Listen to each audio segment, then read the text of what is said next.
What's the awareness or the knowledge of the impact of Pewabic nationally and maybe even internationally? Have you seen, is it a big cross-country? It really is. impact? We were commenting this year, what's going on in Kentucky and Tennessee? I mean, these Really? states are calling. We get a lot of work, of course, from California, Sure. New York.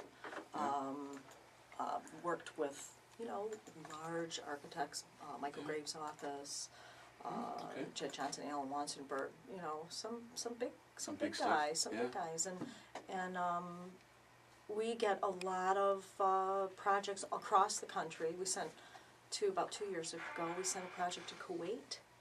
Really?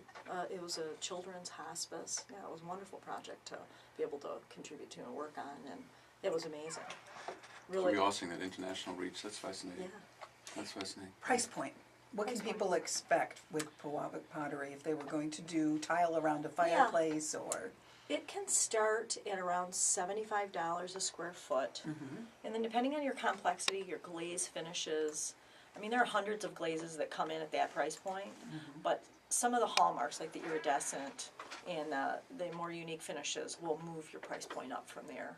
And depending on how much complication to the pattern or design, emboss, trims. And then like if you're having that much selection involved, is that yours then? Is that unique to your home if you were to get something like that? It is, because the chances that you chose this trim in that blue, there are hundreds of profiles to choose from, hundreds of glazes to choose from.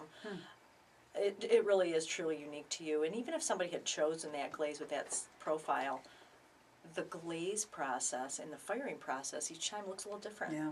And given that and, you know, the history behind this, does the worth, the value go up? That's a good question. It does. It does. We get a lot of realtors calling and saying, you know, we've got Pewabic in this home, or homeowners that, you know, that was an item that's listed in your home. It's an important factor, you know, for people, and it definitely does increase in value. Isn't it? Yeah, we've had people call who maybe had damage in their home and they want to rip it out. How much insurance wants to know how much to replace. Irreplaceable. Yeah. Irreplaceable. What's the earliest piece you have of Mary's?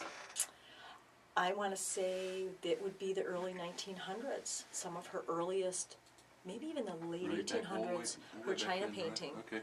Because, of course, in her day, she was China painting. Yeah. She had this vision for ceramics after traveling a little bit in Europe and being influenced from the arts and crafts movement in Europe that was going on.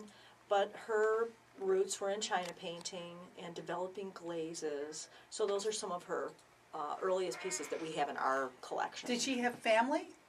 Are there She relatives? was married to the architect of the building, William Buck Stratton, but only later in life they married. I think she was really married to the pottery and to her vision of tile and making tile, and they never had children. So there was no family. It was operated after her death by her kind of assistant. And it was, Lillian Pierce. there was never any question that that was how it was going to be. I believe left. that it was deeded to her, left to her, and then it went to Michigan State. Okay. And then when Michigan State decided they weren't going to be able to operate it, a group of really concerned students who were there studying at the time as Michigan State students created a nonprofit board of trustees, and that's how we operate today, as a nonprofit.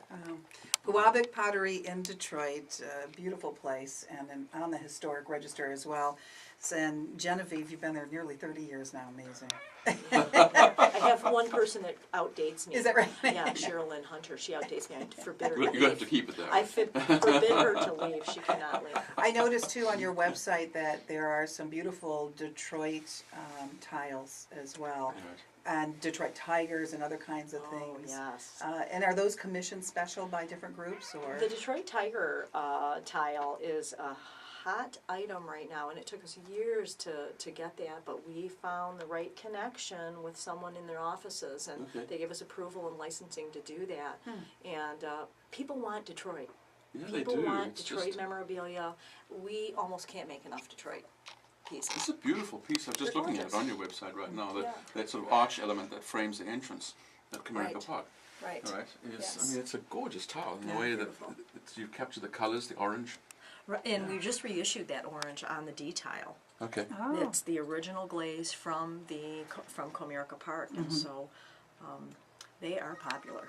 Yes. Well, Detroit is on its way back, and you grew up there. I grew up in Detroit. I am so excited. And still working there today. I love it, love it, love it. Genevieve, great talking with you. Genevieve Sylvia, Senior Designer with Pewabic Pottery. You can go to pewabic.org. That's pewabic.org. Our featured guest today on Damian on Design with Damian Farrell from Damian Farrell Design Group, dfdgonline.com for more information. Thank you, Genevieve. Great Very talking much. with Well, you. thank you so much for having me. Thank you. It's a privilege. And more coming up on our Damian on Design next week as Michigan, as we take a look at it as a state of design. This is 1290 WLBY.